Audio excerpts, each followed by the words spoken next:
I am Babatope Falade. I work for Terragon Media. Terragon Media is a subsidiary of the Terragon Group, which is a full-service digital agency in Nigeria. We have three companies: Twinpine, Terragon Limited, and Terragon Media. And Twinpine is a mobile advertising network. Yes. Twinpine is it's Africa's premium mobile advertising network.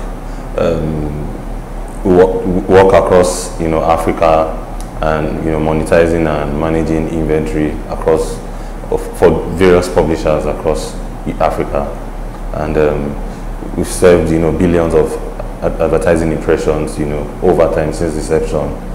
And as Terragon Media, you work for a variety of brands. Describe the kind of people you work for. Work for local brands, work for multinational brands.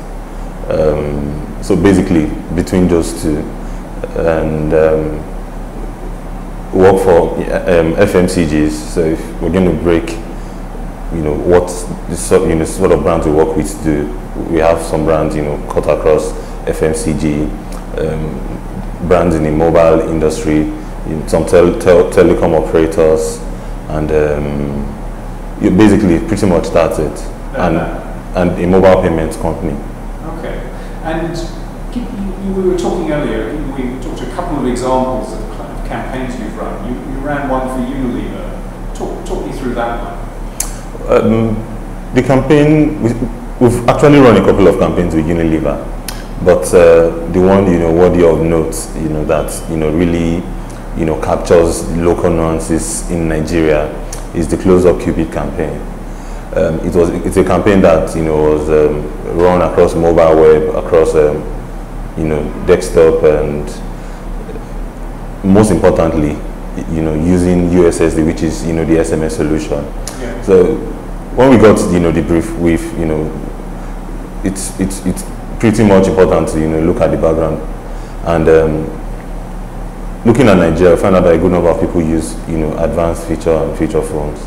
Unilever's Close Up is a brand that is a mass segment product, and they needed to engage a great number of their mass segments. Yeah. So it couldn't just be smartphones. Yes, exactly.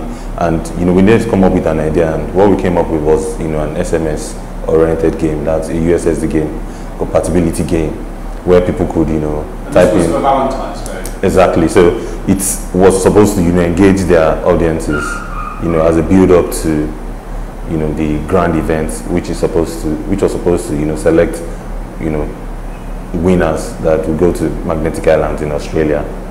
So how was the game played?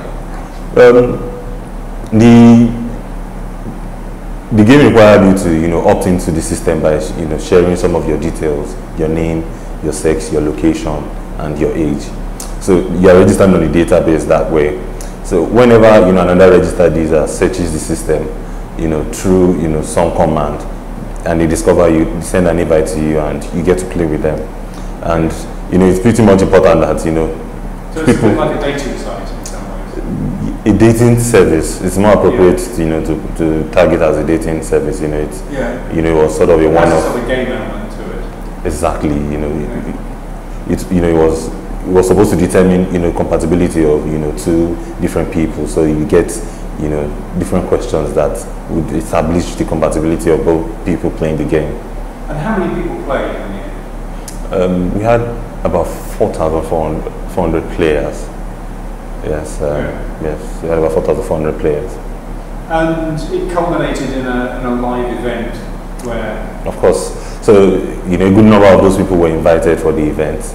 And at the venue of the event, we equally had to create, something, that people would actually, we had to display questions, on the screen, and people actually had to, respond to the questions. We had a fastest finger competition there. Yeah. That was supposed to narrow, the number of people that were invited, to participate, so that the people who won the prize had the fastest fingers.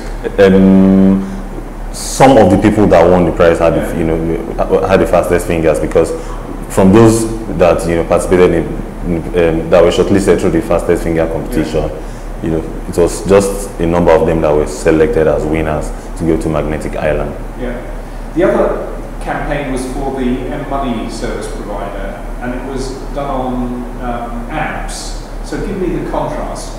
Talk me through that campaign. So it was a mobile app campaign, and the brand, was mobile payments company, and we needed to figure out how to, market the mobile app.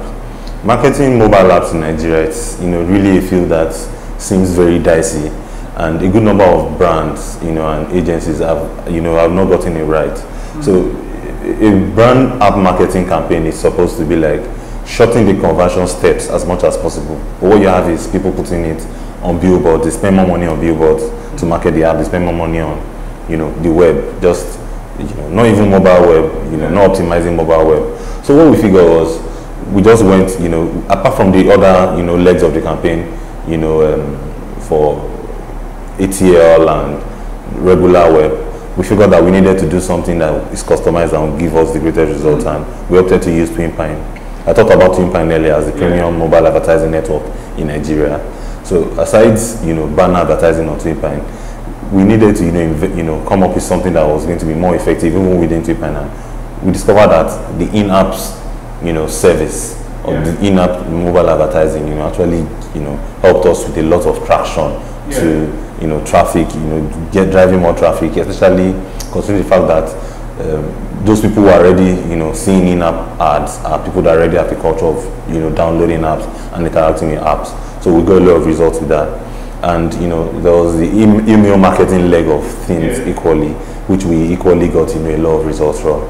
So, saying this, it's evident, and it was evident to us as a, result of that campaign that if you want to market mobile apps in Nigeria, the first thing you need to think of is a mobile strategy. That's one. The second thing you need to, worry about is what are the other things that can work aside this. And what we figured out is two things work very well: in-app ads and email marketing. Okay. And so, how many people downloaded the app? So, so far from that campaign, we were able to get, close to, 90 to 95,000 people. Yeah. And in terms of the attitude of the clients, the brands themselves, how quick have people been to adopt this kind of marketing in Nigeria? Well, I think it's been a bit of a challenge, getting people to appreciate, digital. But it's good news that a good number of brands, especially the multinational brands, they appreciate it because they have a lot of people that work with them that understand this, understand these things, especially people that are working developed markets. But I think some education still needs to go into, that especially on the part of agencies, educating, brands, to appreciate digital and, the various dynamics. So, but what I see is most of the time when we go to them, the challenge has been, for us to talk in very simplistic terms, So I think that's what we need to do, more of what we need to do, make it very, very, very, very simple, and probably talk them through, using demonstrations of how these things work.